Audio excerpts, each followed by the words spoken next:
All right, what's up, everybody? Thanks for clicking this video. Thanks for tuning into my channel. My name is Simon Hill, Black American from Louisiana, coming to you live from Budapest, Hungary, and I'm here with my beautiful wife. Say hi, boo. Hi everyone, I'm Akdi, and today we are going to review the movie I chose. Yes. Which I have to say, I'm sorry, but you know what? Today I will be defending this movie. Okay, all right. Well, this movie is called A Girl Walks Home at Night. A Girl Walks Home Alone at Night. It's a 2016 American Iranian film. And, 2014 American Iranian film that's sort of like a horror film about a vampire that's targeting evil men in her Iranian city. This movie was made by director Ana Lily Amirpour, who's an American Iranian filmmaker, actress, screenwriter, and it stars a lot of Iranian and American actors and actresses. And it's all filmed in black and white. We watched it last night. In general, how did you feel about it after we watched it, Acting? I have to say, even though I'm going to defend this movie throughout the, review, I have to say that I was, annoyed with it because it was just so slow and it was so, maybe I was thinking, okay, this is too contemporary for me. Maybe I don't enjoy film noir. And yeah, I was just thinking this is just too slow and artsy for me and I just cannot make sense of it. Mm-hmm. And I did not really enjoy it that much, but the enjoyment for me came from sitting down and watching how people broke down this movie. That's Mm-hmm. where it came from, but a film shouldn't be that, right? You shouldn't have to read the reviews and analysis to enjoy the movie. Right. So yeah, that's how I felt about it. What about you? Yeah, going into this film, I was actually really looking forward to it because we watched an Iranian film of a few years ago called Holy Spider, which was actually really, really good. And that film was made in 2022. And, generally, I think Iran makes very, very good feminist films critiquing the patriarchy, films that challenge norms, and tell interesting stories from a part of the world that people don't know. So with Holy Spider in mind, I was going into this okay, we're about to see something totally unique and different and cool and avant-garde and revolutionary. But the pacing of this story is what really brings it down. There's just too much empty space. So many times that there could have been dialogue there to move forward the story and characters that could have been delved into. And they just didn't take, the opportunity to do that. And that's what I thought. It was more style over substance for this film, I felt like. What do you think? Yeah, definitely I agree because Persepolis, and I showed you this movie, it's about the Iranian Revolution, right? About a French Iranian girl. And that animation or that movie is one of my favorite movies as well. So I had high expectations also about this movie. And I also saw it on a list on Letterboxd that it was one of the top horror movies directed by women. So I was like, okay, this is gonna be dope. Yeah. But yeah, it definitely, maybe I had too much of a high expectation. I don't know. But it definitely let me down in terms of pacing, like you said. Yeah. And yeah, some of the scenery was very nice and cinematography was very nice, but it didn't make up for the fact that it was just everything was moving so slow. Yeah. I think by and large, because this is the first Iranian film that we've seen that wasn't good, just by the sheer numbers of films we've seen from them that have been good, Iran still makes the best films in the world. Right? Because at least they've gotten 2 out of 3 really good, right? So just by the ratio, they're winning, right? And I guess this one is somewhat of a deep, smart movie if you really go through the reviews and things like that. But it's just not for everyone, I think. I think people want it to be deep and smart and moving, but they're reading too much into it. To be honest, the first half of the film is much better than its second half, I'll say. And there are moments here where they just, let these stories drag on way too much. And I would like to have more background on where the vampire came from, how Arash got his car, how his father got hooked on drugs, right? Like, what is Bad City all about, and more info on the background. But they don't take the opportunity to do that. That's how I felt.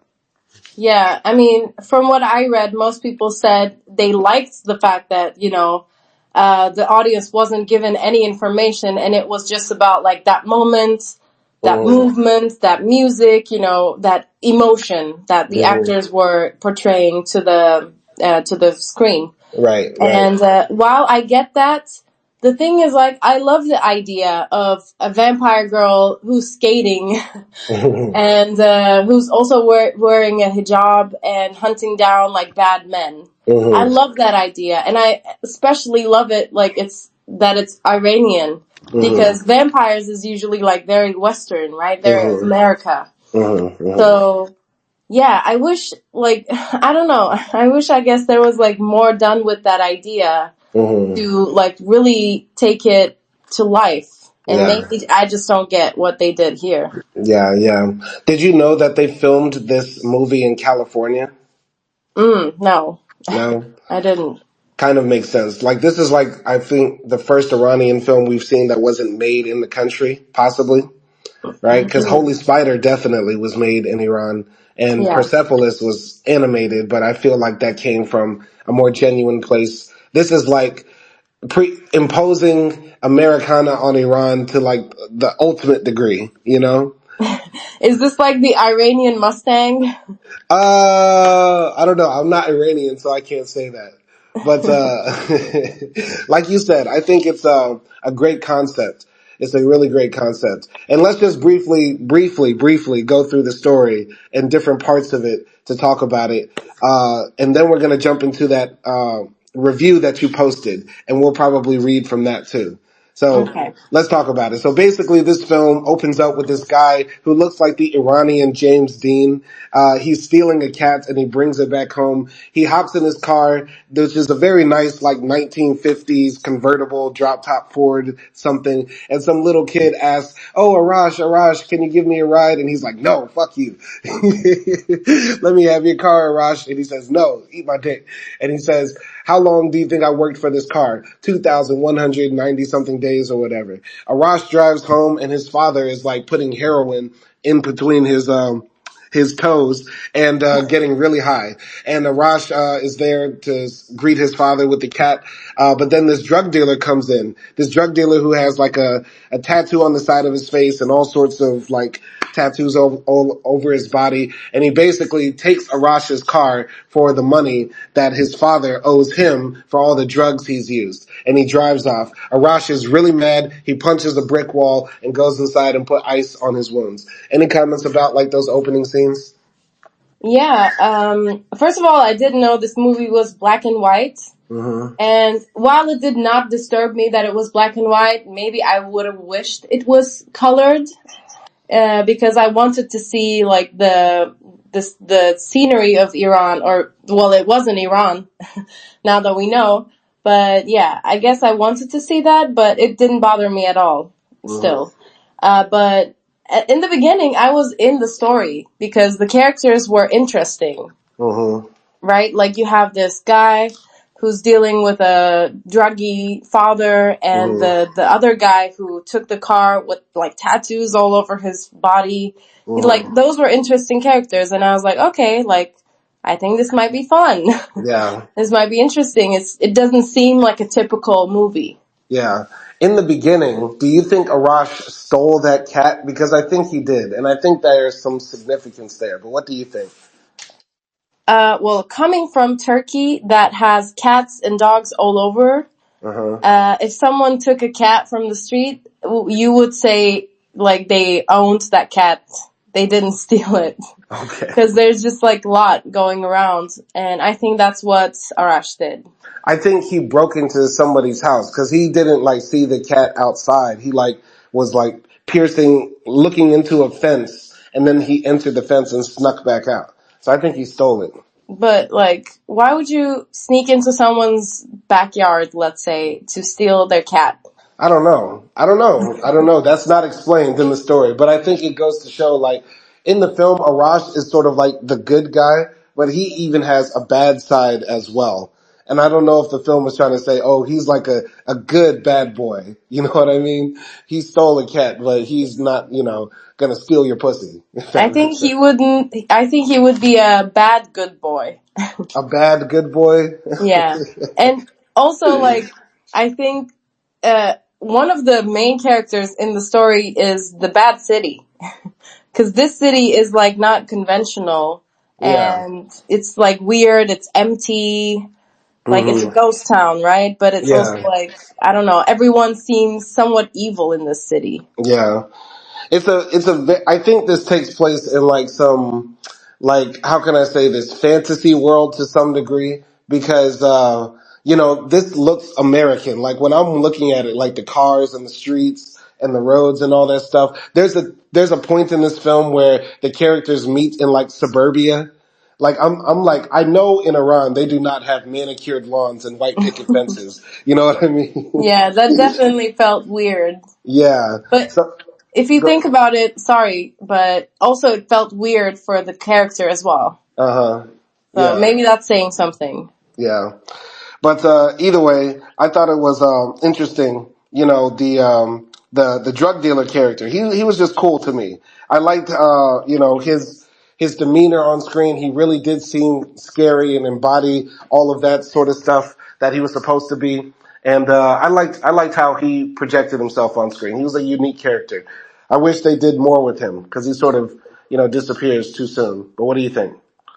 Yeah, no, his character was definitely interesting. Also, if you think about like the culture and the society of Iran, Hmm. like just like Turkey and maybe even more extremist than Turkey in term like when it comes to religion, right? Yeah. If you think of like, okay, that is a character that is actually like it does exist in the Iranian Yeah. society or any society. Yeah. But yeah, it's especially ironic and interesting when you see that character. Yeah. Yeah. So after Arash gets his car stolen, he rides his bike to like some rich girl's house where he does like cleaning and electrical work and stuff like that. And this rich girl is like on the phone with her like best friend or something. And while this guy is on TV talking about religion and how women should act and how men should act and stuff like that, Arash comes in here into her room and sees that if he's gonna fix her TV, he wants her to leave because he notices that she has a bunch of jewelry on the table, and so he gives an excuse to her like, "Hey, maybe you should leave because your parents aren't here, and don't you think it's inappropriate for you to be alone in a room with a girl?" And so then she gets up and like does a little spin and like says, "Oh, look at you trying to be all chivalrous and stuff like that," and then leaves after like flirting with him. What did you think about that scene, that interaction? Yeah, I mean, I think there's some social commentary there, Hmm. though I'm not sure, like, if it's trying to say, okay, so different class differences affect, like, how you view religion or social rules. Hmm. If you think about it, the girl that was, like, talking on the phone, she looked very Western again, with her, like, revealing nightgown and things like that. But and like the way that she didn't care about like Hmm. any of the stuff that are conservative, basically. Yeah. And but at the same time, you see that also Arash doesn't care either. He Hmm. just wants to get like the earrings or the jewelry that's so that he Yeah. can steal and possibly like help his dad. Yeah. I'm just So wondering what yeah. was the point of her having like rhinoplasty done? Because like her nose is covered up and then later on in the film there's like this big reveal of the nose. But it's not like she was a main character here. Are they just trying to talk about like some of the self-hate the Iranians have because they got them big hook noses? Like what was the point of that? I'm confused. I don't know. I mean, I thought that sort of like just showed her status Hmm. and what type of lifestyle that she was living. Maybe it's saying, okay, like these rich Iranians are like becoming more Americanized. Hmm. Because in general, like, plastic surgery, yeah, it does happen everywhere around the world, but it is kind of like famous in the States. I just felt like that was a bit unnecessary. Maybe, yeah. I mean, it didn't really go anywhere with her character. And for a film that for this film that's trying to critique, like, the patriarchy and how men treat women in society, you can't, on one hand, make Arash seem like kind of a good guy because he wants to, not be in the same room with a woman alone, right? And then at the same time critique other parts of patriarchy. I find that a bit like confusing, right? Either all of it is bad or none of it is bad, in my opinion. Like you can't say, oh, I like this part of patriarchy where men aren't supposed to hit women, but I don't like this part of patriarchy where men expect women to cook dinner for them. You get what I'm saying? Yeah, I get what you're saying. Of course, like you cannot take one part of, patriarchy and things like that, but it's also a bit complex because some of them are just dynamics between two genders. Mm-hmm.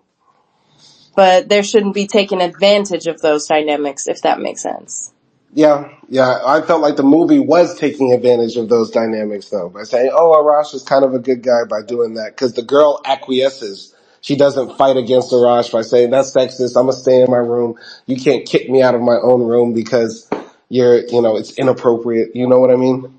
Yeah, I mean, at that part, I was just thinking, okay, like she's being a bit smartass, like flirty, but also like somewhat like making fun of him, Mm-hmm. and that sort of conservative thought. Yeah. But at the same time, like if you look at Arash, it's like I wasn't blaming him that much, if that Yeah. makes sense, because I was thinking, okay, he's poor and his father is very struggling a lot, and someone took away his car. Yeah. And this girl over here, like, with a nose job patch, Mm-hmm. and she's being bratty. Mm-hmm. So, yeah, it was sort of like giving, I don't Yeah. know, socialism. Okay.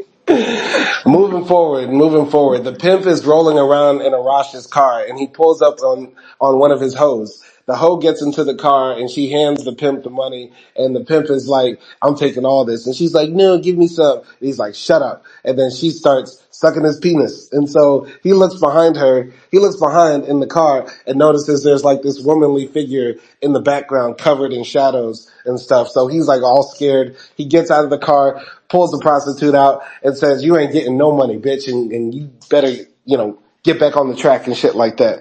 And so then he's walking late at night home, and the vampire girl passes him. Like, we don't know she's a vampire yet, but he walks up to her and says, hey, you want to come back to my place? And so she says, like, I guess. And they go back home. The drug dealer starts doing a bunch of coke, doing a bunch of drugs, starts lifting weights, and then like awkwardly like dances in front of her, and she's like just being quiet and just looking at this dude being cringe.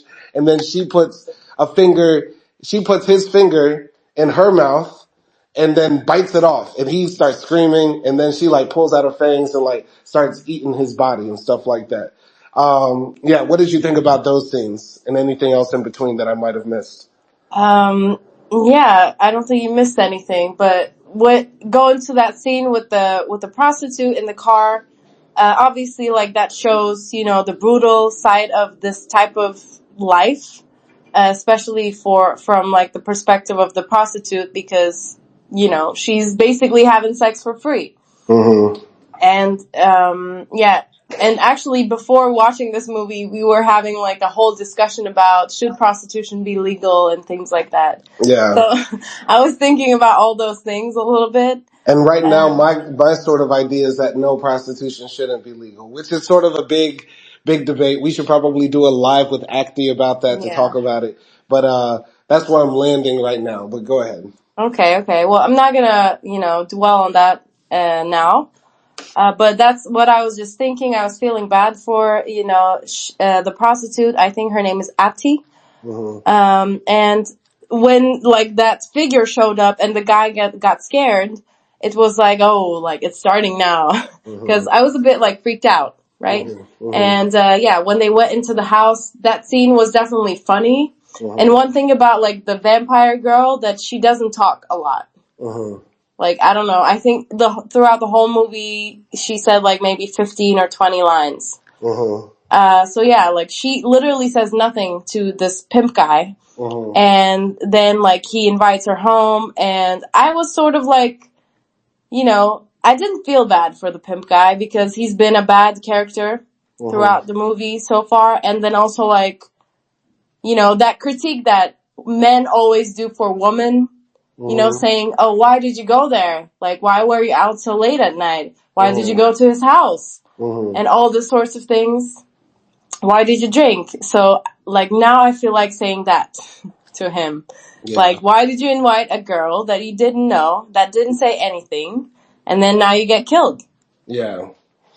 Yeah, the crazy thing about this film, or at least about that part, is like it does show the stupidity in men sometimes when we're dealing with women. Because like before he got his finger bitten off, she showed her fangs.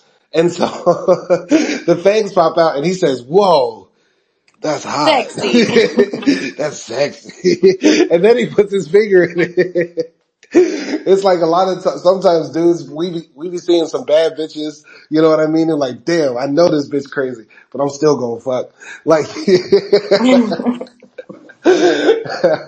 Well, if you saw a woman with fangs, would you try to fuck her? no, hell no, hell no, hell no.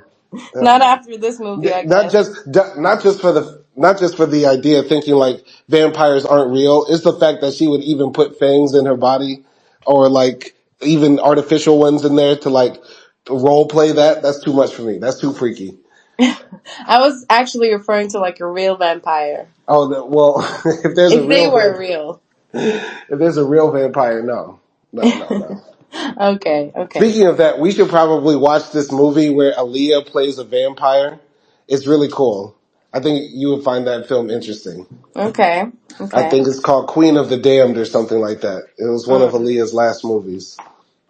Okay, we can do that. Yeah, but anyway, so yeah, so basically the drug dealer gets killed and the girl in there is basically just feasting on his body when Arash comes and rings the doorbell and says, "Hey, drug dealer pimp guy, I got earrings for you. Maybe these earrings I can trade in for my car," which makes no sense. It makes no sense. So the vampire girl escapes the house and Arash makes it inside and he finds the drug dealer dead. And so then he like takes his car keys. Then he finds a suitcase full of drugs and money and he takes the suitcase. And I was like, oh, that's so dumb. This film is about to be insane. So yeah, Arash gets in his car, drives off, goes home, and now basically he's the man now. He's got money to ball out of control and to take care of his dad and all sorts of stuff. Drugs to give him, everything. What did you think about that? Yeah, so the thing is like throughout the movie, Arash is like a really good son, I think. For the most part of it, at least, because like his dad is really like an asshole. And, yeah, he's spending like all of his son's money. He made him lose his car, but Arash is like constantly nice to his father, which makes him, that's why I said he's like a bad good boy. So yeah, and also I have to say, I knew that the father was so familiar.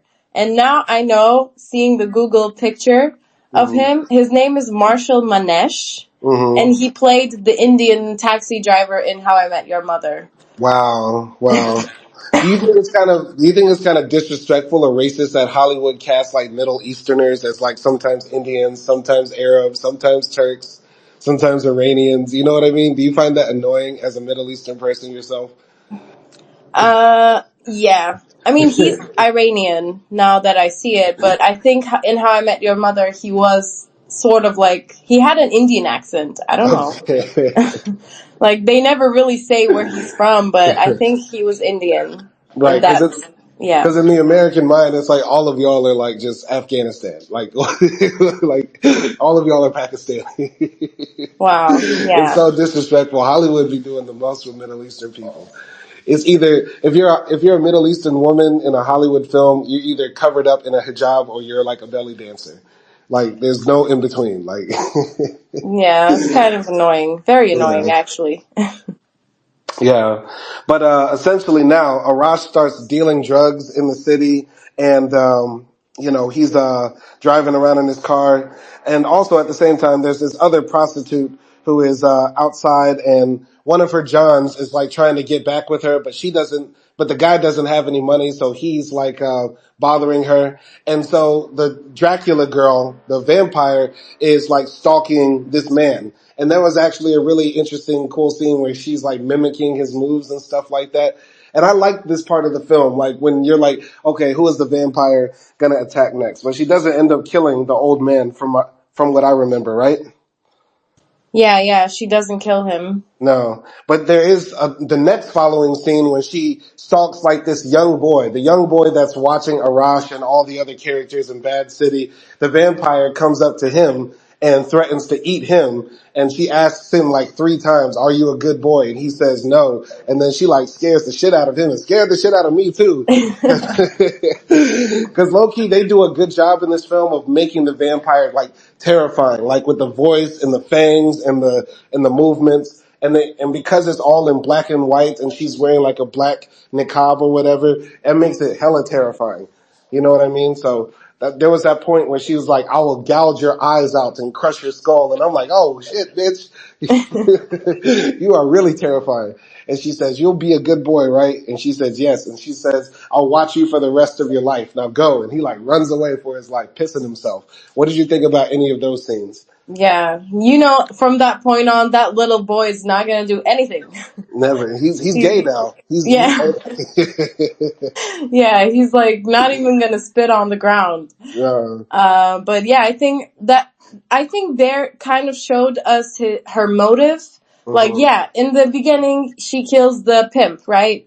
But we're not like sure if she's actually doing it like to punish him or to punish bad men in the Mhm. society, Mhm. or if that was just like a random, victim. Mhm. But I think like there when she's sort of like stalking the old man, Mhm. Arash's dad, he is like talking to the prostitute that we saw earlier, right? Yeah.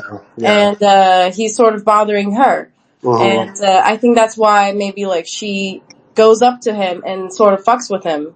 Yeah. But then later, like, the prostitute goes his own way, and then he's trying to go home, and then maybe she's like, okay, maybe he's not that bad. Yeah. The thing about this film, it's like moral ambiguity, which I sort of like. Like, aside from the drug dealer, the rest of the characters are like morally gray. You know, Arash isn't all good or all bad. He stole a cat. He stole some earrings. The vampire girl, she killed the drug dealer, right? But she's also doing it because she has to eat, right? We know the Yeah. vampire needs food. So it's one of those things. What did you think about when the vampire girl grabbed the skateboard that the boy left and she stole it and she just started skateboarding for the rest of the film? What did you think of that? That was so much fun because, like, who's seen that before? That's what I was thinking. Like, I don't think I've seen that ever, like, in real life, in news, in another movie. So that was just so much fun to see. Like a hijabi vampire skater girl. And that was definitely, like, hilarious. And it gave that, like, humor to the movie because it's so, like, slow and dark. Yeah. And at the same time, like, going back to morality thing that you said, I think also, like, this is told in a lot of the reviews, but people Mhm. say, like, okay, the vampire girl is just a girl. Like, we Mhm. forget that vampires are actually humans, and they are just, like, turned into vampires. Mhm. So, like, they might seem like, something more than a human, but they're actually human and they just have, like, this additional diet, basically. But if you think about it, if I was a girl who's a vampire and who's living in this world, I would prefer to also, like, hunt down bad people and then Mhm. eat them instead of just eating, random regular people. Right, but you can't control your appetite, right? And you might not be around bad people. And think Yeah. about that. To be in a place where you could only eat bad people, where would you have to live? Bad city, right? Yeah. So you become sort of the evil that try to fight against, or you're trying to eat or consume. And Yeah. also, becoming a vampire, that's a very good point. I didn't think about that. Who knows? This girl might have been, abused by her man hundreds of years ago, right? And then she had an affair with this mystery man, and this mystery man turned out to be a vampire, and he cursed her to now live forever and outlive everybody. Because being a vampire is a curse, right? Like, it's not Yeah. a positive thing. So that's a deep story, but the movie doesn't go anywhere near that. Like, that could have made this a film very, very deep and profound. But go ahead. Yeah. But it's sort of like, it's not about that, because the thing is, and this is something you don't feel a lot, but when you look at this girl, she's very powerful. If you compare it to like other girls, especially in like countries like Turkey, like Iran.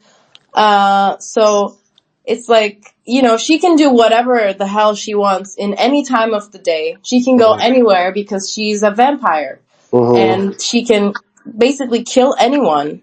She is like physically, more advanced than men. Well. Kind of. She can only go out at night. So remember Yeah, that. I guess. I mean, but it's usually seen that girls shouldn't go out at night in like the conservative general society because it's more dangerous, right? Our Right. moms always tell us, "Oh, don't go out at night," and things like that. So it's like there's a bit of like that feminism and that rebelliousness when it comes to her character, because she doesn't have a reason to be scared of anyone. She doesn't have a reason to be scared of getting raped or getting assaulted. Right. But she does have the fear of being discovered. That is one thing, right? So while she might be powerful to overcome a single man, what if one of those guys survives and says, guys, believe me, we have a vampire here. Now I know this is Iran and it's a Muslim country, but we have to start making some crosses and getting some garlic and learning some Bible verses. Like, cause we gotta kill this bitch. I mean, it doesn't feel like she's scared of that either because she's in Bad City. And last night when we were discussing the movie, one of the comments said that there was like a whole body, like bodies that are, I don't know, put together. I just saw that, and it's actually where Arash dumps the body of the drug dealer, of the pimp. And yeah, you can see like there's a canal, and it's dried up, and there are like a bunch of bodies there. And he basically dumps the body there. So it doesn't feel like in this city nobody really cares about what's happening to other people. I got you. I don't remember that scene because that's probably when I fell asleep, because even though this movie has a lot to talk about and there's interesting parts of it, boy, is this motherfucker boring. Because after basically the girl gets the skateboard and she skates away into the night, Arash goes to a party where he meets up with his ex-girlfriend and he's like dealing drugs to them. And his ex-girlfriend says, give me one more ecstasy pill. He gives it to her and then she puts it in his mouth. Arash never did drugs before, at least as far as we know. But now he's dressed up like Dracula at this Halloween party, rolling on ecstasy out of his mind. Then the next thing you know, he's like out in the suburbs somewhere staring at a lamppost. Like in awe, like, cause he's that high, which I've been there before, bro. Like, that's at least a good way to end the party. You didn't end up, hunched over the toilet or whatever, crying your eyes out. But yeah, he's in the suburbs somewhere, just staring at a lamppost, and then he meets the vampire girl. And there's actually this cute scene where you think like she's gonna attack him because he's gonna be like this high, gross, horny dude. But Arash proves himself to be kind of nice. He makes a funny joke like, I'm Nosferatu, I'm Dracula, oh, like, you know what I mean? And he like walks away and she tries to like chase him, but he like gives her a hug and just shows that he's like kind of a good dude. He like says, hey, I want to sit down on the floor. And she's like, how about you sit down at my house? And he's like, nah, I'd rather sit down on the floor. You know what I mean? But what did you think about that part of the film? Yeah, I don't think that was, first of all, I don't think that was his ex-girlfriend. That was the rich girl. Oh, yeah. Yeah, and also, just like some trivia, there was like, the rich girl had a friend that had the skull makeup. That's actually the director. Oh. Yeah, Ana Lily Amirpour.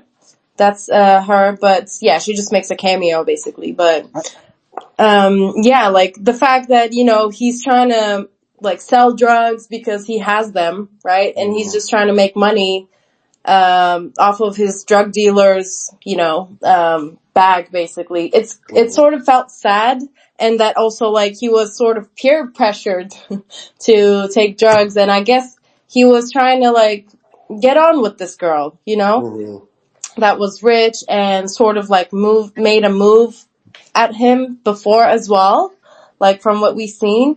But in the dance floor, when he tries to like come up to her and kiss her, which was somewhat romantic, yeah, she pushes him away, and that was just like so sad to see that happening to him. Cause Well, obviously, like, I don't know, it felt like the girl was using him, well, maybe she remembers that this guy fucking stole my earrings in my house. She doesn't know though. How do you know she doesn't know? Maybe she was just like, this dickhead stole my earrings. I mean, if you think about it, she's like, doing drugs probably all the time, going to parties. We don't even know if she's aware that her earrings are missing. Okay, all right. Cause like there's a scene of her taking out her nose bandage, but like we don't see a scene where like she's freaking out trying to find her earrings or whatever. Looking back at it, did she take off like her nose bandage because she got nose surgery, or was she just trying to clear some blackheads? Wow. I don't think you keep the blackhead remover for like a week. Okay.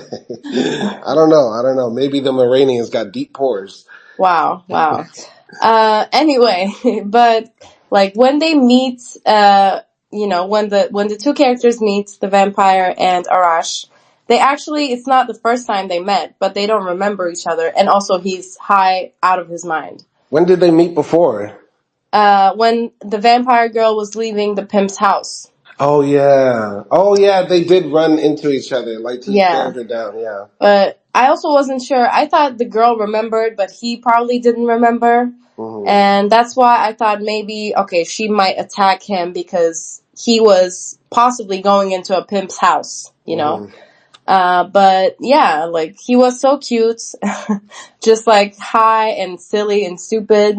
And yeah, she couldn't help but think, okay, I live in a bad city, but there might be some good people here. Yeah. And maybe I don't have to kill every guy. Yeah, after this point in the film, it sort of goes downhill, I believe, in my opinion. It just got a bit boring and dragging on. Because there's this scene when Arash goes to the vampire girl's house, and she is like playing music, and there's like a disco ball spinning, and he creeps up behind her in this like what's supposed to be a romantic scene where she slowly turns around and then like they hug and embrace each other.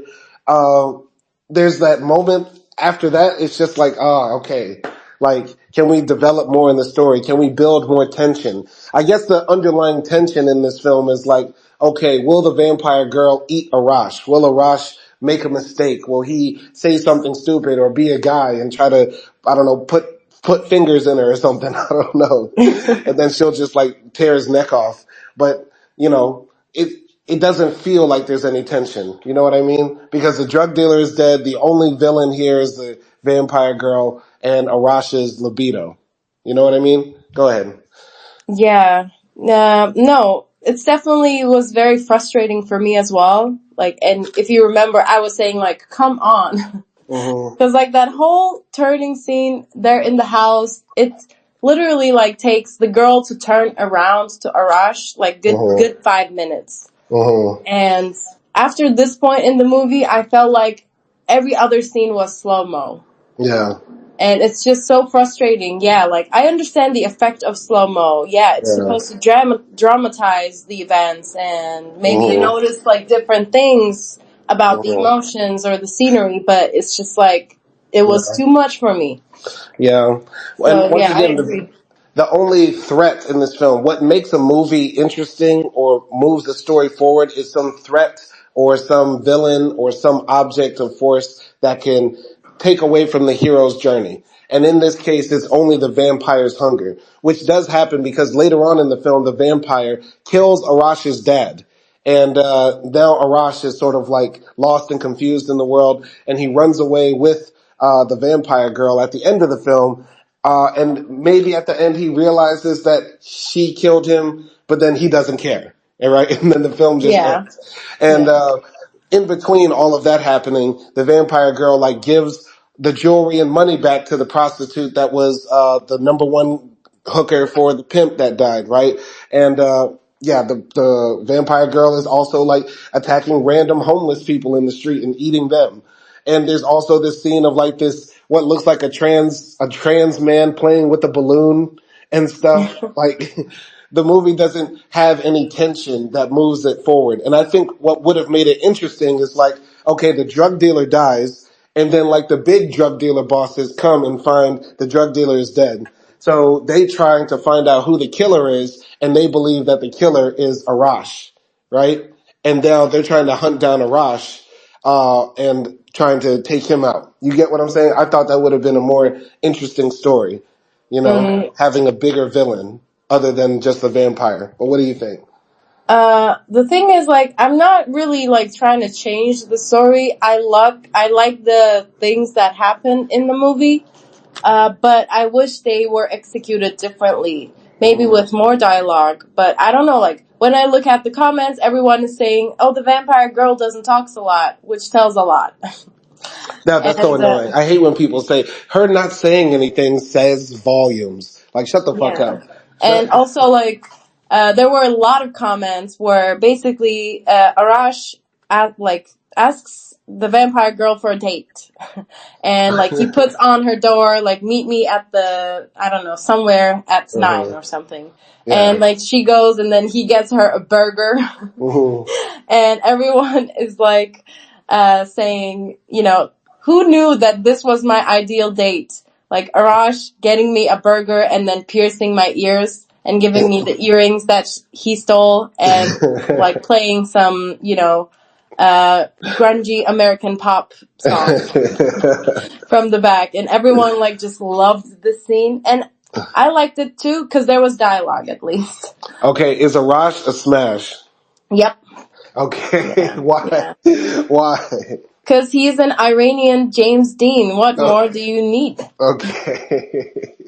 Yeah, and I think, like, for me, I was really, like, hanging on to those moments when there was anything but slow-mo, because when the slow-mo was there, it was really getting me, like, sleepy. Yeah. So I was, like, hanging on to all the dialogue that they have, the minimal dialogue that they have. Right, And right, also, I think you fell asleep at this moment, but we sort of see that Arash's dad is a bad person somewhat, because basically what he does is like there are all these pictures of Arash's mom around the house, and then he gets like one of his hissy like fits because he doesn't have drugs.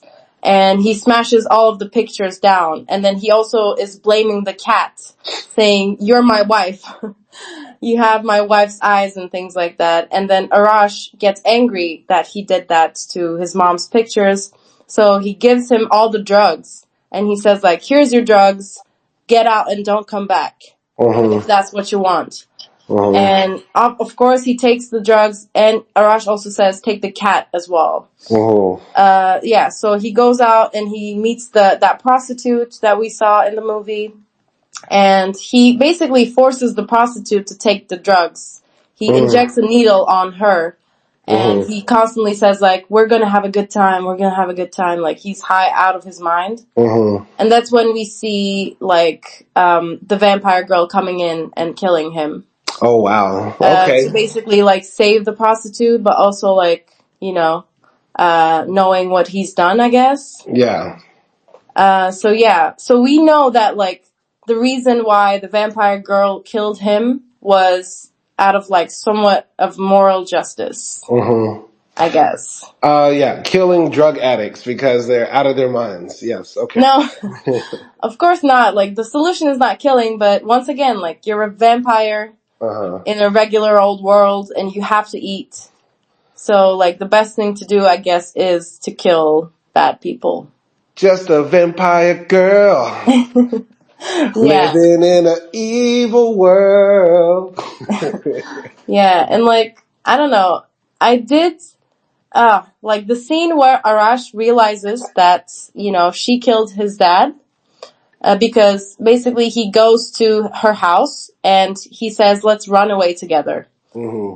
and then he sees the cat, and he knows his dad has the cat, so yeah, and he doesn't say anything to her.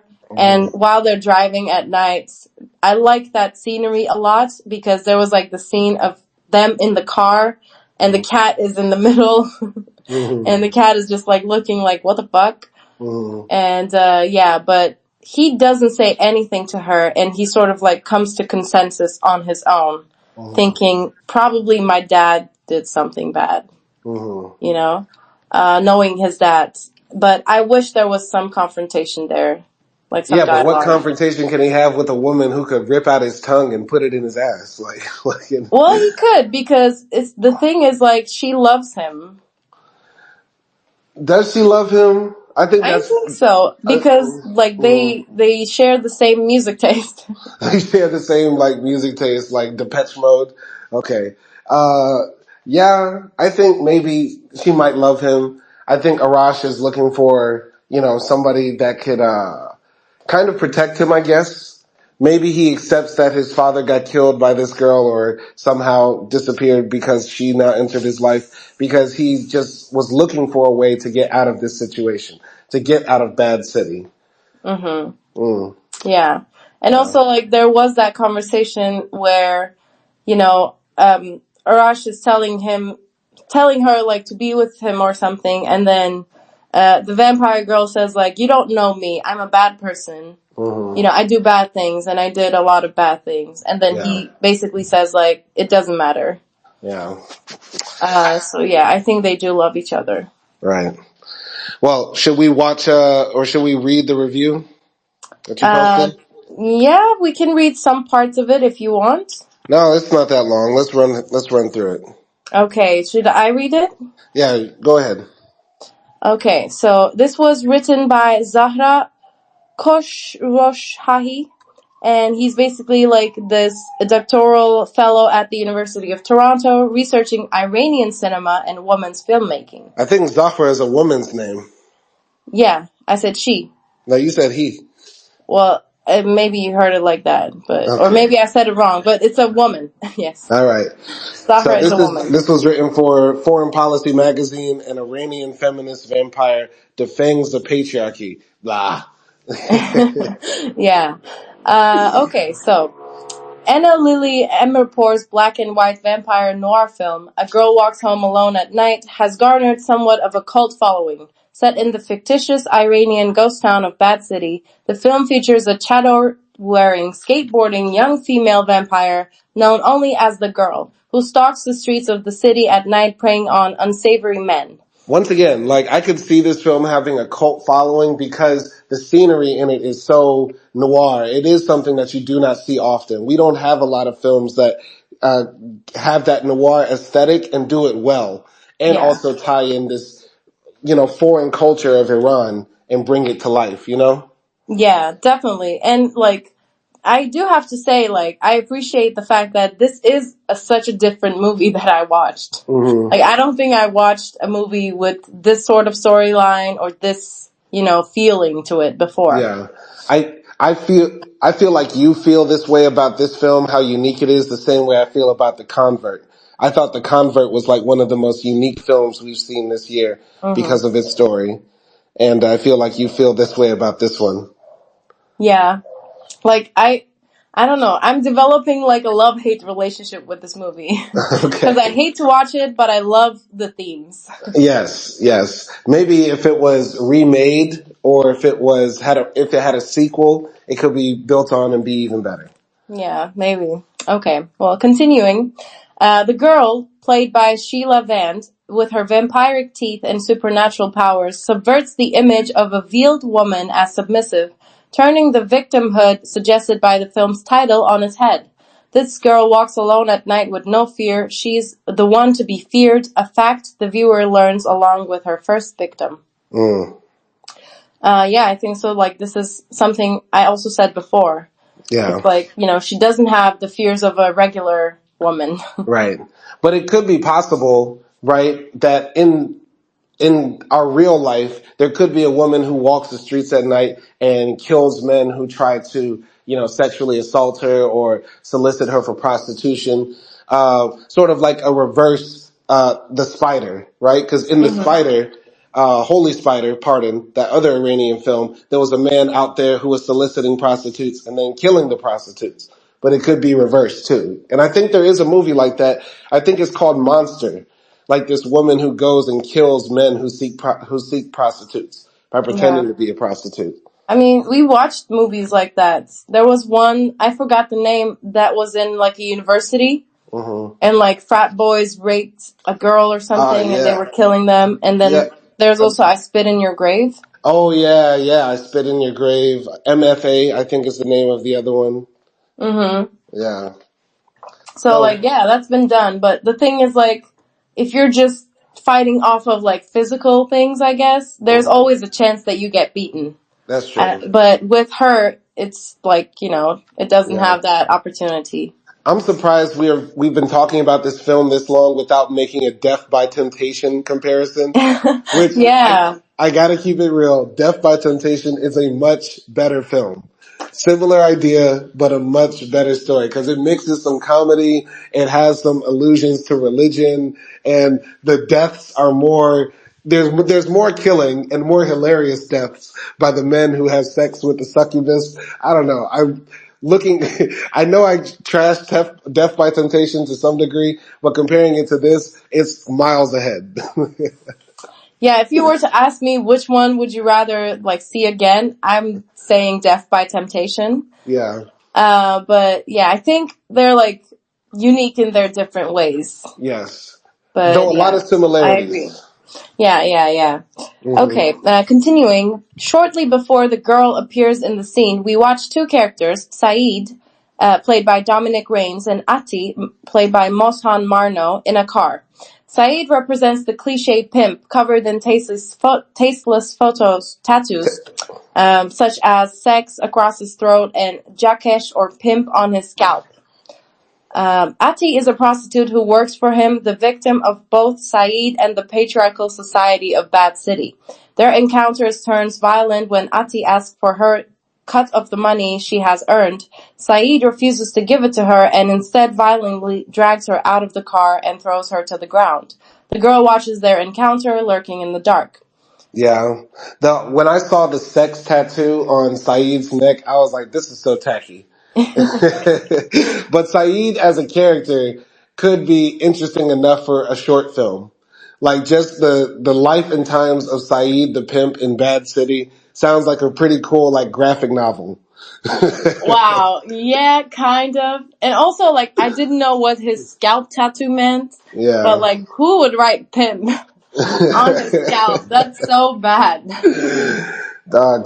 Coming from a hip hop background, there's like a history of bad tattoos. Like Lil Wayne famously has a tattoo of like the earth in his hand, and he tells people, "I have the world in my hands." You Oh stuff. my god. Yes, and like Gucci Man has like an ice cream tattoo on his face because he's like the snowman and he's like cold with it, cold flow Oh ice god. cream. That's Yeah. so bad.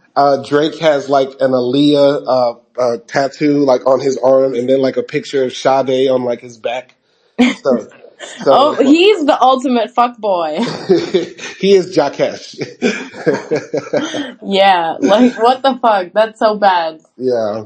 So, yeah, his tattoos were bad, but not as bad as he would be an okay rapper with those tattoos. Like, Oh god.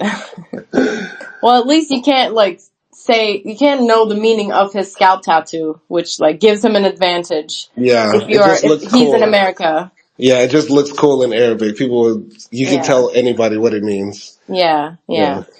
yeah. Well, continuing, in the next scene, as Saeed walks to his flat, the girl follows him. Not only does Saeed show no sign of fear, but he's intrigued by her and invites her back to his home, suggesting his desire to unveil her. In this scene, Amirpour reverses the power dynamics between the girl and the pimp, subverting the image of the veiled woman as a victim and the pimp as the predator, a motif reinforced by Saeed's home decor of stuffed deer heads and tiger prints. As Saeed approaches the girl, she takes his finger into her mouth in a sexually suggestive manner. What happens next is unexpected. Her fangs emerge and the good veiled woman sucks the blood out of his finger, biting it off and spitting it out, leaving the once confident Saeed in a state of fear and shock. She then attacks and kills her victim. This is the first time the audience witnesses the girl's vampiric transformation, and her violence is clearly seen as revenge for Saeed's violence toward Ati, which affirms, along with other encounters in the film, the vampire's feminist agenda. Yeah, I could understand why some people might be big fans of this film, right? Because, there's not that many feminine heroes that explicitly target the patriarchy. We have superheroes that fight all sorts of things, but not that many that fight the patriarchy. So I could see why people really like this film. Yeah, when she entered his apartment, did you feel like something was going to happen to her or him? Definitely him. Definitely. I mean, definitely yeah, I him. guess at that point we sort of knew, Yeah. like, there was something eerie about her. Mm-hmm. But yeah, I mean, if you think about it, if you see it like in a movie where we don't know that, she's a vampire or something like that, that's what you would think automatically, right? Like, he's gonna try to do something to her, and something like that. But I like the fact that, it's reversing that idea. I knew something bad was going to happen to him when we're first introduced to her, and she's like living in a basement listening to like Depeche Mode, and she's like just gyrating her body in her like underground basement lair. You know what I mean? Giving Getting ready. Silence of the Lambs. Yeah, like it was very creepy. So I knew like this bitch is on some murder time. Like she is ready. Yeah. Anybody that dances like that definitely will decapitate you. Can I ask something? Go What ahead. is chador? Chador. A chador is another word for the niqab. It's like the type of dress they wear in Iran. Okay. Yeah. Continuing. The chador is central to the visual significance of this vampire. It visibly marks the girl, redefining her on the international stage and serving as a rejection of the stereotypes often associated with the image of the Muslim woman. Whereas the Muslim female body is constantly subjected to veiling and unveiling and exhausted by the discourse of a liberation, the girl brings to the screen something new: the magical, the monstrous, and the rebellious. Fearlessly cruising the dark streets of Bad City on her skateboard, a skateboard she steals from a young boy, the girl shatters any assumptions of pity. The veil, flapping behind her like a superhero's cape, allows her to float with power and adopts an entirely new meaning. Now, I forgot exactly if this was brought up or how it was brought up, but I think I remember Arash asking the girl, like, why do you wear the veil? Are you like religious? And then she says no. Did that happen or not happen? I don't know if that was about the veil. Okay. But I do remember that sort of conversation, yeah. Okay. Now a question has to be asked here. Why would the girl continue to wear the veil in Iran if she doesn't fear the consequences? Right? Because she is, like you said earlier, she could kill anybody, be anywhere, do anything she wants. You know what I mean? Mm-hmm. Why fear doing that? That's like, if I was a superhero that could not be killed, I would walk into the bank and take all the money, right? But why would I still obey societal laws if I, am impervious to them? What do you think? Well, that's the thing though, but like the thing is, wearing a niqab or, a veil doesn't necessarily mean that you are being forced into wearing that. Some women actually want to wear that, and some women wear it for religious reasons or whatever. Like they're not like trapped in the veil. And I think that's something a lot of Western media puts out. And in this movie, it's sort of showing, like I can rock the veil, but I can also rock a skateboard. and I can Mm-hmm. like, I don't know, use it as a cape. Right. And I don't know, I can like have a boyfriend at the same time and things like Mm-hmm. that, you know? Mm-hmm. So I don't know like why people assume that. Maybe it's because of like the culture around, you know, the veil and Islam. Right. But why do you think this character did? Because she had no fear.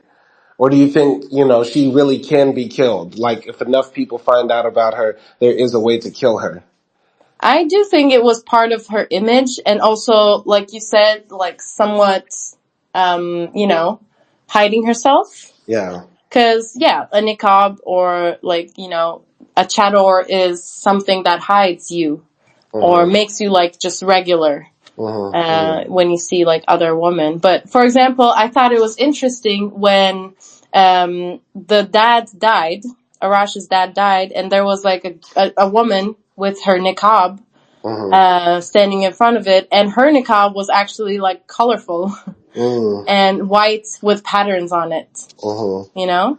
Mm-hmm. So yeah, it was interesting that like she was the only woman in the story that was wearing a dark niqab. Yeah. Interesting. Well, let's continue. Yeah.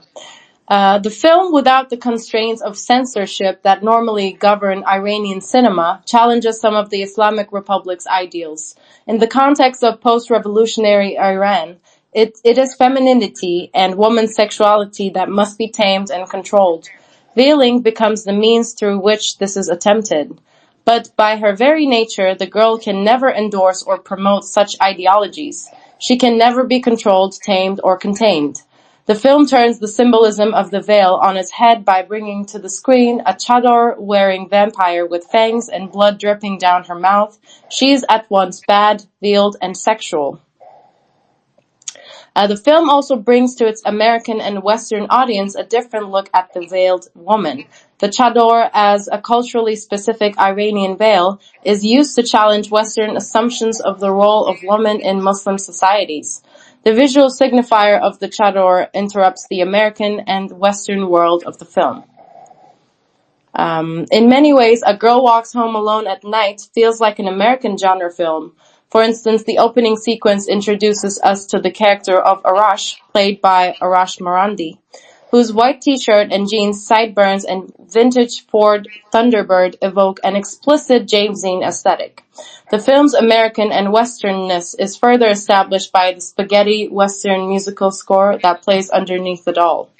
The score functions as the heartbeat of the film, placing this work firmly in European and Western genre conventions and traditions. Yeah, very interesting to do that, make this film very Americanized while also at the same time putting in so much of that Iranian super text, like the with the chador and the idea about women reclaiming themselves and what they're supposed to do and not supposed to do. It's very interesting combining those two things. Yeah, I like that idea that, you know, she's trying to smash the idea of Muslim woman Mm-hmm. in Western societies while at the same time, you know, using Western music, for example. And I Yeah. think that says a lot because like, you know, when we talk about like Western societies, capitalism, and Mm-hmm. how like they affect the rest of the world, Mm-hmm. like, yeah, we don't want you to judge us as, Mm-hmm. let's say, like a Muslim country or an Arab country or any country besides yourself. You Mm-hmm. judge everyone. And we don't want the judgment, but it Yeah. doesn't mean we want to like fully not have anything to do with you. Like, Right. we still love rap music. We still love pop music. I don't know. We still love some of the movies that you make. Right. So it's not like just, you know, hating all of it. Mm-hmm. So I think in that sense it says something. Yeah, it's like I can understand like how annoying that could be. Like if you're from a Middle Eastern country and then you turn on Western media and all you see are, oh, the Arabs over there or the Middle Easterners, they abuse women, they have a repressive religion, they're backwards and stuff like that. And you might agree with some of that, but you don't want to see your entire culture or society bashed. And by telling the story this way, right, with the vampire who's fighting the patriarchy but still embracing, I guess, the chador because she doesn't have to wear it, right? Hmm. It sort of like allows those two things to exist at the same time. A rejection of some of the negative things about the society, but also allowing, the parts that you want to embrace still exist. Does that make sense? Yeah, definitely. And also somewhat like the way the girl looks without her veil in her house. It's giving very like French girl with her haircut and her striped t-shirt. Right. But I think a big criticism of this film, and also of a Middle Eastern media in general, and I don't know if I'm being paradoxical by saying this, by saying, oh, the Westerners or people not from our culture just criticize us. But you know what it is. In a lot of Middle Eastern cinema, the whitest of them become the actors. Those are the ones Yeah. they put on screen. You know what I mean? Like the Yeah. average Iranians do not look this westernized, Europeanized, white, to be frank. You get what I'm saying? Yeah, definitely. Like I see that in Turkish movies. Whenever like I talk to someone about Turkish movies, especially like people from the Balkans or like Arab countries, because they watch a lot of Turkish media, Yeah. they say like, oh, like everyone is blonde and they have colored green eyes. eyes. Yeah, Yeah, they have colorful eyes. colored eyes. It's Yeah. like, that's not what people look like. Yeah. Yeah. So it's Yeah. interesting. There's it's like, yeah, a lot of the characters here are very attractive and beautiful, right? But in Hollywood, like in any other place, you want to have attractive and beautiful people play, but they have to be representative of the place, Yeah. as well. I mean, there's only so many things that you can focus on, and I guess they missed it with that, Yeah. colorism in the Yeah. movie. But yeah, Yeah. And also, by the way, there's a ton of black people in Iran too. yeah. Well, continuing with the girl too, Amirpour makes clear references to European culture and cinema. A notable scene is of her in the bathtub. This scene hardly holds any narrative purpose. Instead, its significance lies in bringing the film into conversation with a canonical Western text, serving as a reminder for the audience of the classic vampire figure Dracula. In the shot, the girl slowly rises inch by inch from the depths of the bath water, eerily reminiscent of Dracula slowly rising out of his coffin. But she shows her titty, and that this is the thing. This is the thing. Like this film, like there are parts in it where you feel like they're only doing something because they couldn't do it in Iran, right? Like having the prostitute give a blowjob, sucking on fingers, showing titties. You know what I mean? Like some of the Yeah. stuff feels like, oh, this is so subversive, just for the fact we couldn't do this somewhere else. Yeah. And I guess it's showing that I have to say, like, I think that scene, I'm gonna compare it to the rich girl, right? And if you look at it from outside, we would say, okay, the rich girl who Arash is working for, she's the sexually liberated one because she goes out partying and does drugs and things like that. But actually, like, she have fears as a woman, and she is somewhat limited by the society. But then we have the vampire girl, and she's not at all limited by the society because she can like kill whoever the fuck she wants, and maybe she is the actually liberated sexually one, and she doesn't have to be out there just to be sexually liberated. I got you. We don't see anybody really have sex in this film, but Yeah. I guess you could assume such. I would assume if you're a vampire, she's lived for a few hundred years. She's seen at least two dicks. So She's just bored of it. yeah, like at a certain point, she got over her fear of the patriarchy. Yeah, who, you know, She's like, I'm all trying to dicks are think. the same. I'm trying to think, like living in Iran, she probably was pressured to get married, right? And so imagine having to get married every 100 years and then having Oh to tell God. people you're a virgin. Wow.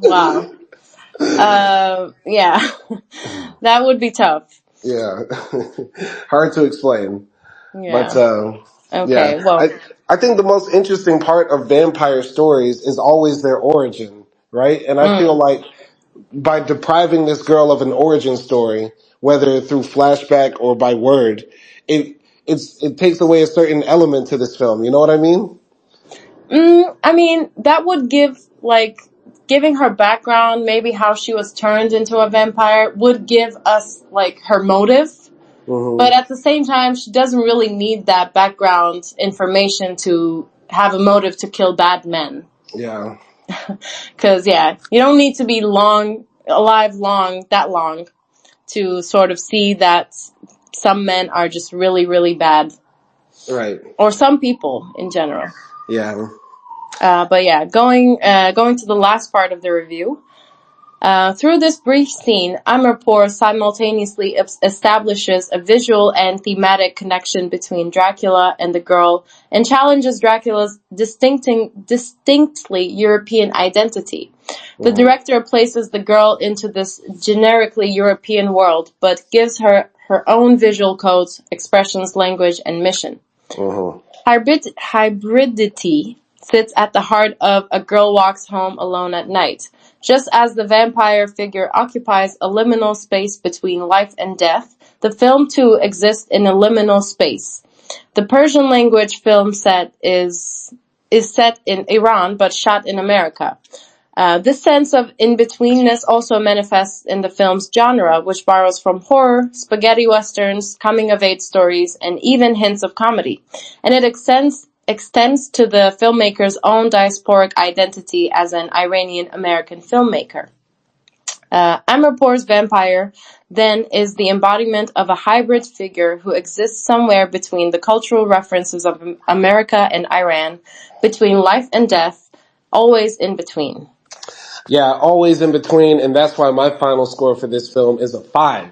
Because it's in between good and bad. It's like, it's okay. There's a lot to like. Just like the screenshots of just some of the scenes in this film are beautiful, right? Just taking different scenes and images and just putting them all together in a big collation would have like enough to make your Instagram story look fire.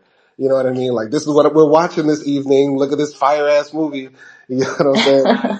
But the story in and of itself lacks so much, I feel, that I like in films. And maybe this is personal for me, right? I just really like a lot more dialogue, a lot more story, background, delving on the characters, and a bit more conflict to make something more interesting and exciting for me.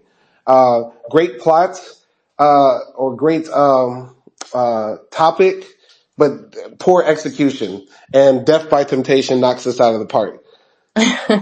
Yeah, I have to agree. And maybe, like you said, it's personal preference. I think there's a lot that this movie handles in terms of like themes.